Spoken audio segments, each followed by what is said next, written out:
Hello everyone. So in this session we will discuss problem number 35 related to projection of solids.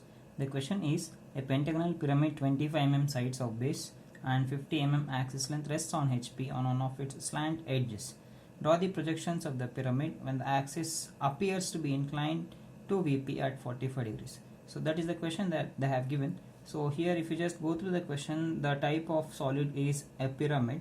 So if I say a pyramid is a three-dimensional object and it is a type of solid which will be having only the base. So base will be made up of one of the polygon and you will be having the lateral face. So all the lateral faces are made up of the triangular faces and all the triangular faces will be inclined. So they are the slant triangular faces will be having. And if you consider the top face, so you will not be having any top face. So the cross section will become 0 and that point we call it as apex point. You will be having the apex point. To that particular apex point, so we will be having the slant edges meeting starting from the base corner, and it will meet all the slant edges will meet at that particular point. So that point we call it as apex. So we will take the pyramid. So that is what the pyramid mean. So what type of pyramid we are having here is, so it depends upon the base polygon. So what type of polygon we are having at the base. So it is a pentagon. So if I say a pentagon, it will be made up of 5 sides. So base it will be having the pentagon, so and it will be having 5 sides, and from each corner it will be having the 5 slant edges, and all the 5 slant edges will meet at the common point called as apex. And what is the size of this pentagonal pyramid? So that is what they have given. So base is 25 mm and the height of the pyramid, so the height is nothing but the axis length, so that is equals to 50 mm. So that is the dimensions that they have given. So let us solve this problem in 3 positions. The first position I call it as normal position, so where we have to identify in which plane the solid is resting and how it is resting, in what position it is resting. So if I just go through this question, he is telling that so a pentagonal pyramid rests on HP. The resting plane is horizontal plane, so that is what I have written here. And how it is resting on this horizontal plane is, so if you just read the question, so nowhere he is telling we are having 2 positions. So either the problem has to be side resting or corner resting. So if I just go through the question, nowhere he is telling that whether it is side resting or corner resting. So instead of that, so he is telling that it is resting on HP on one of its slant edges. So whatever this condition is there, so resting on one of its slant edges, that is your second position condition. So if he is telling the slant edge, so edge means so that should be made up of the 2 corners. So one corner will be the apex, and at the base you must have the only one corner. So if I say only one corner, so then it is a corner resting problem. So simply we can remember like this. So if the object is resting on one of its slant edge, so the given problem is corner resting. So here the directly he has not given the resting position. So how do we take the resting position, whether it is resting on one of its sides or corners? So based on the second position condition. So second position condition, we have to take it with respect to HP. Why do we take it with respect to HP is because we have placed the solid on HP. Since we have placed the solid on HP, we have to take the condition with respect to HP. What is the condition? So it is resting on one of its slant edges. So if I say edge, so that should be made up of 2 corners. So if I need the corner at the base, so I should take the pentagonal pyramid as the corner resting problem. So that is what I have written it here.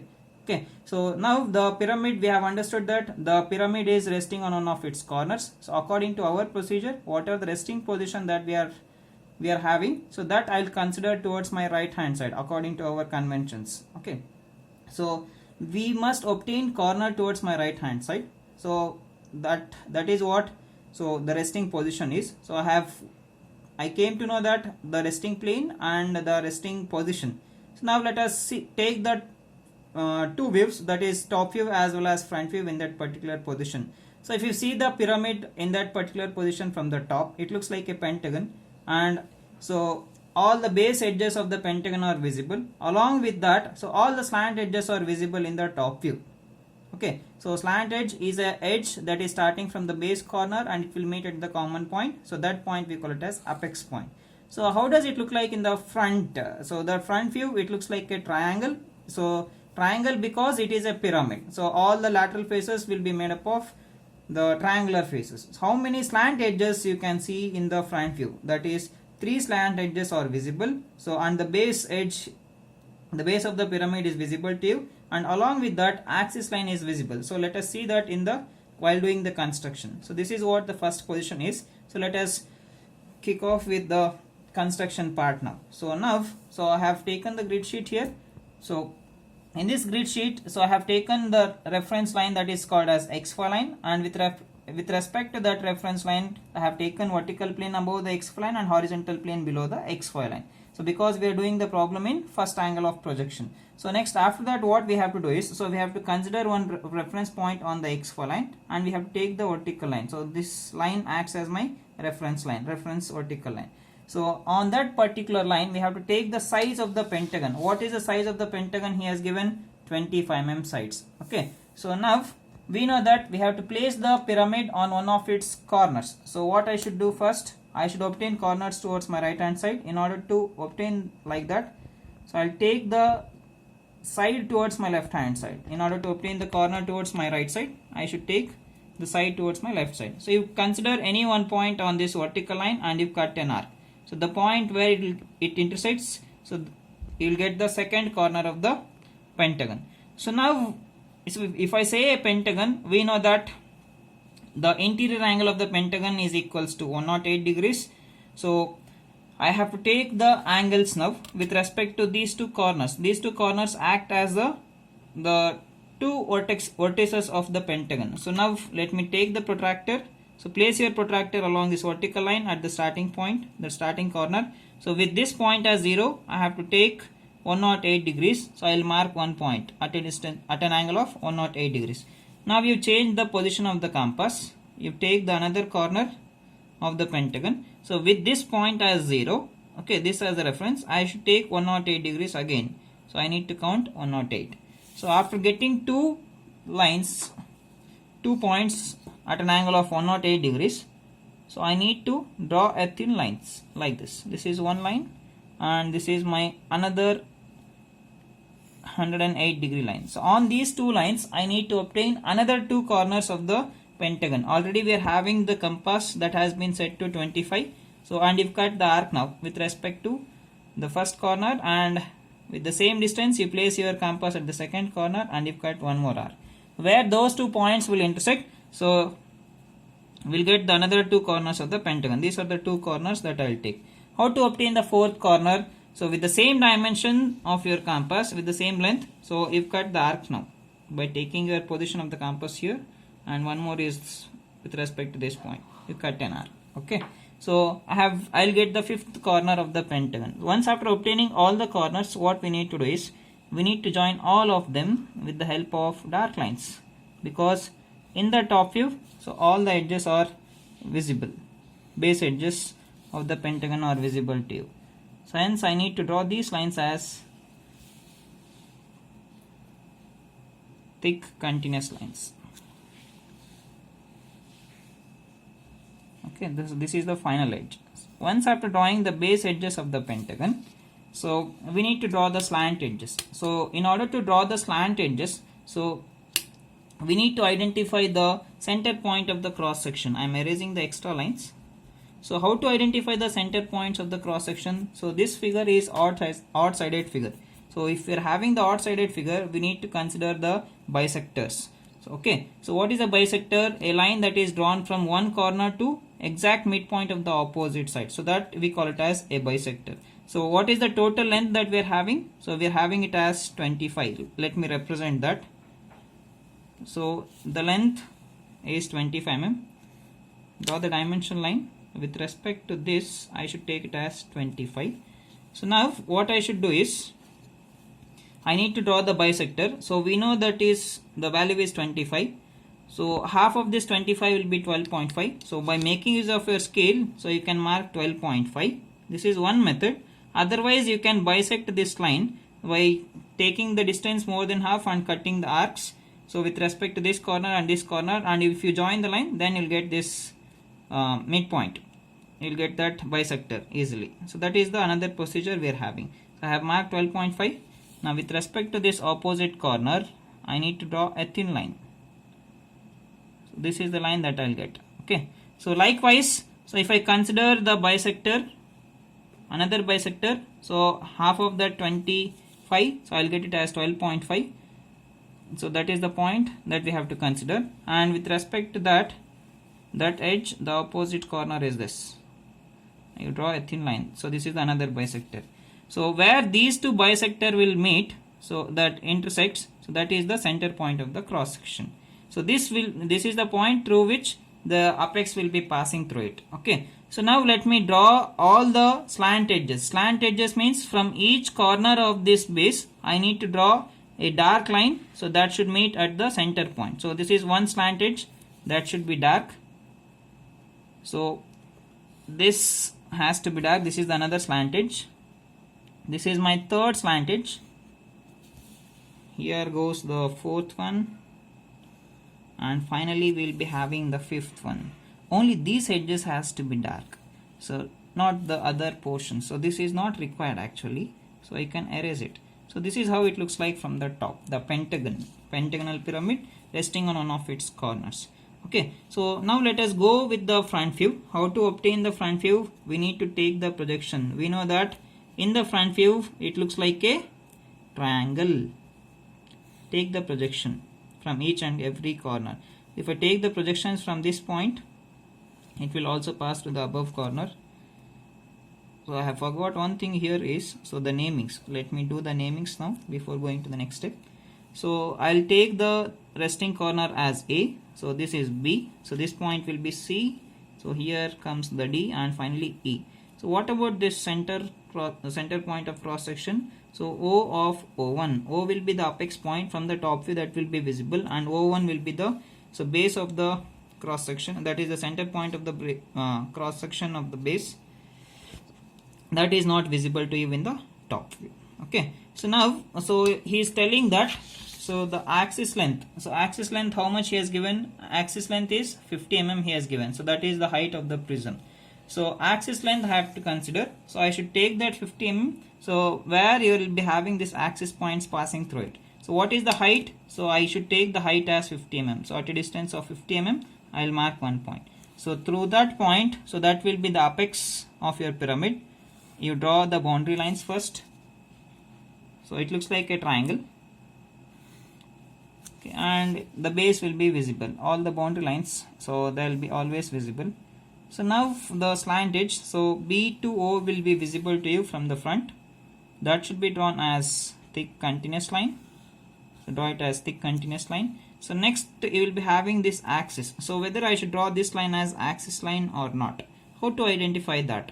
So if you observe this top view, so exactly below this center point of the cross section, I don't have any base corner of the pentagon. Since I don't have any base corner of the pentagon, so this will be visible as axis line itself.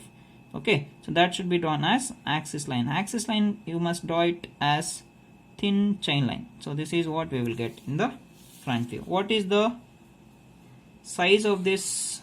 That is the height of the pentagonal pyramid. So height is how much? 50 mm. So please don't forget to do the dimensions. So now the naming, so this point will be A dash, so and apex point that is always visible O dash. So and here comes B and E, they are lying on the same line, and E is nearer to the X line. So since it is nearer to the X line, that should be placed inside the brackets. So here comes the base corner among these two, O and O1. So O1 is the base corner, so that is not visible because that is lying exactly the center. Okay, that should be written inside the brackets. So now the last projection line is C and D. So how to write this is, so D is nearer to the X line, so I should write this as C dash of D dash, because C point is visible when you see the object from the front. So this is about the first position.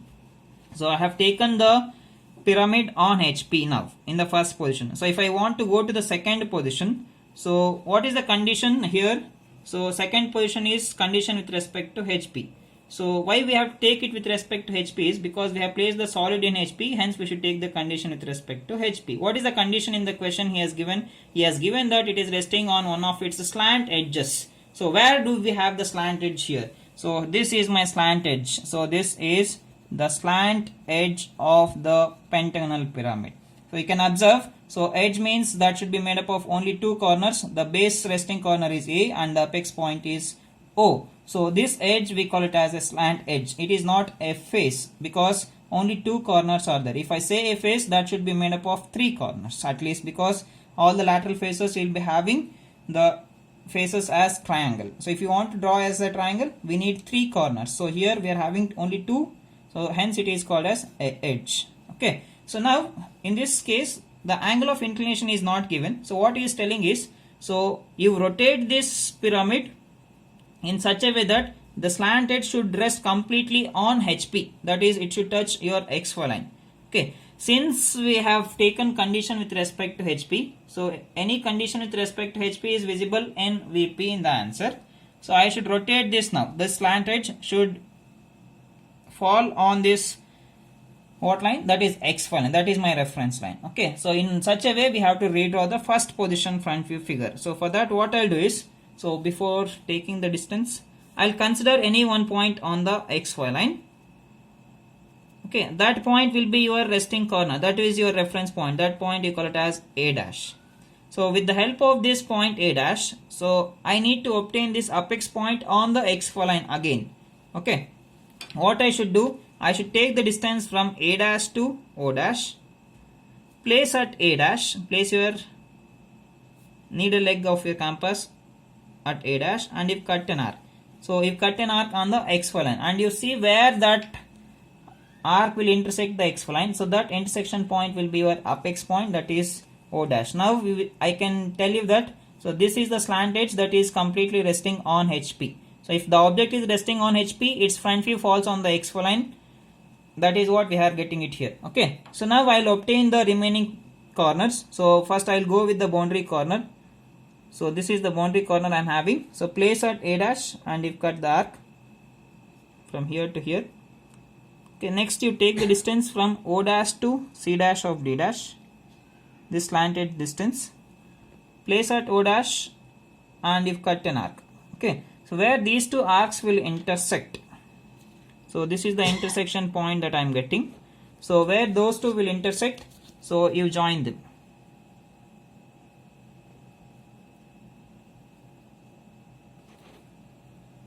So this is the point, so I am getting here, so you join them here.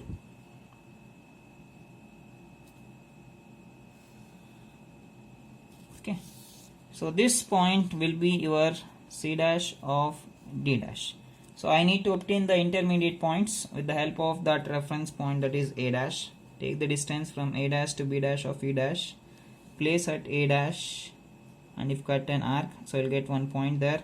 So next is the axis point, that is O1 dash. So place at A dash, and if cut one more arc on that baseline. So these points we call it as these arcs, intersection arc. So this point, so after A dash you will be having B dash of E dash, so that we should obtain it here. So B dash of E dash, that is the point. So after this point I am having O1 dash, you write that inside the brackets, and you draw the lines as it is, as you are having in the first position. So nothing has to change here. Okay, so next comes the axis line, so that should be drawn as thin chain line. So this completes the front view. So let us take the projections in order to obtain the top view. So extend the projection line from each and every corner. From the base you extend first. So this is the projection lines that I am taking. So I am taking the horizontal projection lines at the beginning itself, because I'll get only few lines. So next comes from C. So next comes B. I'll take the projections like this. Okay, now I'll go with the vertical projections. So you take them accordingly. So where it will intersect exactly to that particular point you take.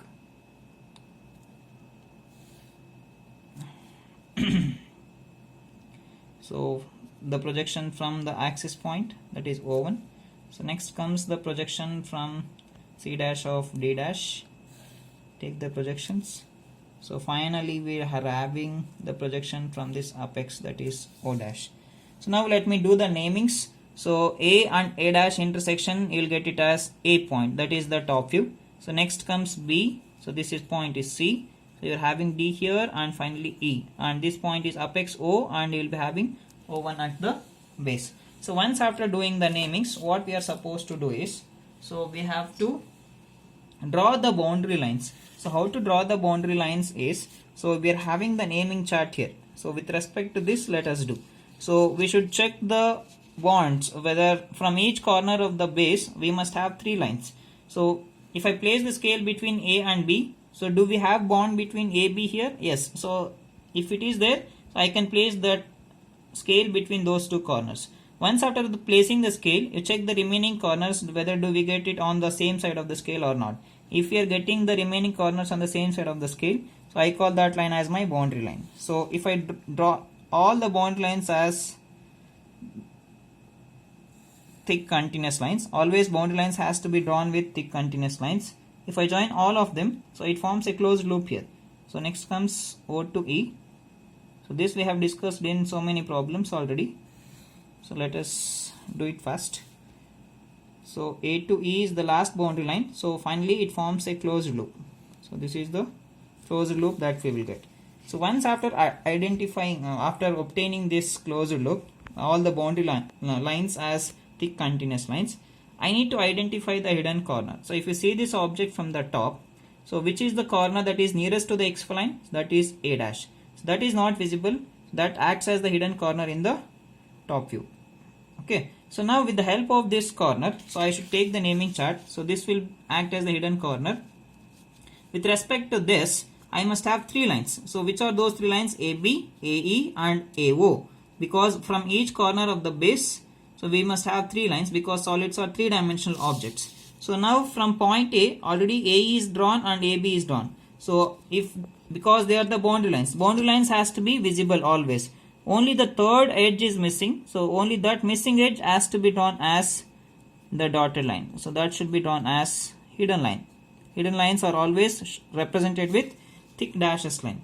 Okay, so only one hidden corner was there. So from this hidden corner, 3 lines are done. So that satisfies the condition. Now we have to move to the another corner, other remaining corners. So and we have to check the condition that from each corner we must have 3 lines. If I consider point C, I don't have a single line starting from point C. This is corner C. So I need to draw all the 3 lines as what type of lines? So that should be drawn as thick continuous lines because this is not my hidden corner. Only dotted lines or hidden lines we will get from the hidden corners, not with the remaining corners. So hence, so this should be drawn as thick continuous line. This must be drawn as thick continuous line. Okay.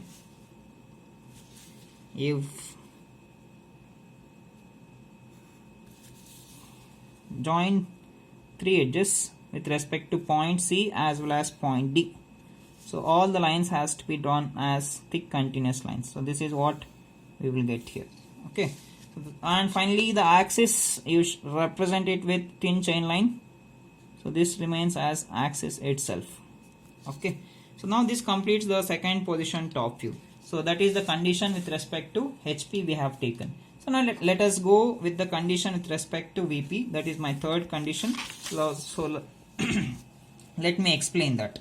So condition with respect to VP. So we have to identify what is the condition with respect to VP here. So first we need to identify whether the angle of inclination has been given or not.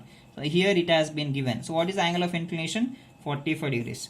Okay. So next we have to understand, so what is inclined to VP at an angle of 45 degrees. So if you just go through the question, so the axis appears to be inclined, means the appearing axis or the apparent axis is inclined to VP at 45 degrees. So now let us come to the construction part. So in this first position and the second position, so where do we get the apparent axis or the appearing axis? So we will get that in the second position. So this is my appearing axis. Okay, and where do we get the true axis? We will get that in the first position front view. So now, so according to the procedure, so we have to redraw the second position top view in the third position. So I need to rotate this figure to the what are the angle of inclination that has been given. Okay, so here he is telling that the appearing axis, we need to redraw the same figure, and he is also talking about the same figure.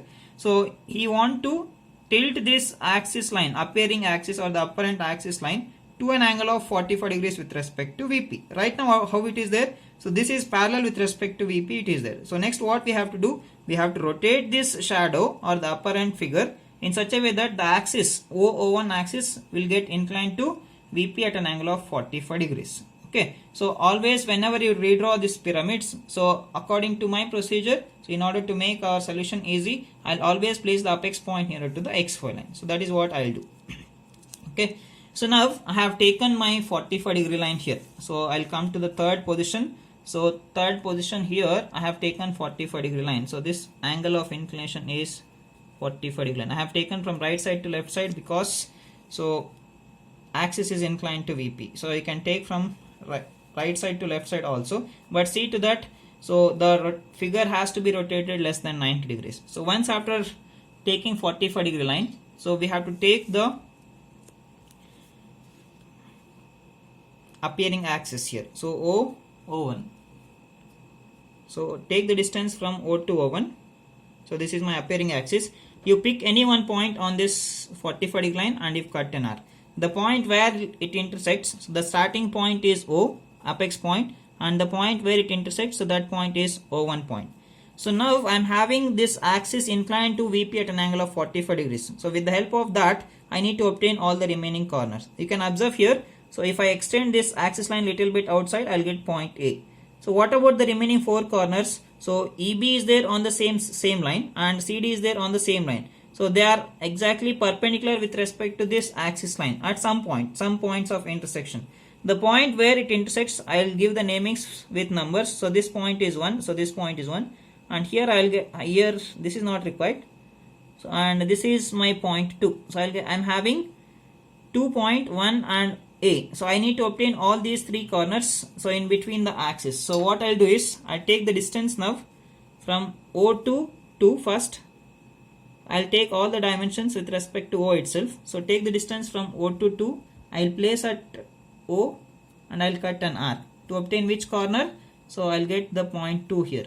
So once after getting this point, so what I'll do next is, I'll take the dimension from O1 is done. So I'll take the dimension from O to O1. 1.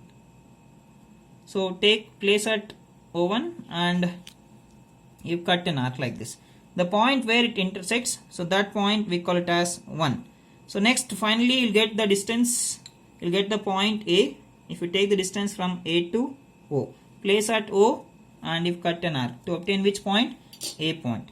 So now this point is A and this is 1. With respect to 1 and 2, I need to draw 90 degree lines because EB and CD are perpendicular with respect to these 2 points.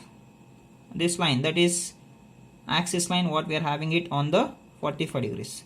So you mark one 90 degree point here, and with respect to point 2 also, by placing your protractor, so you mark one more 90 degree point. With respect to these 2 points, what we need to do is, we need to draw the lines passing through this point 1. You extend it on either sides.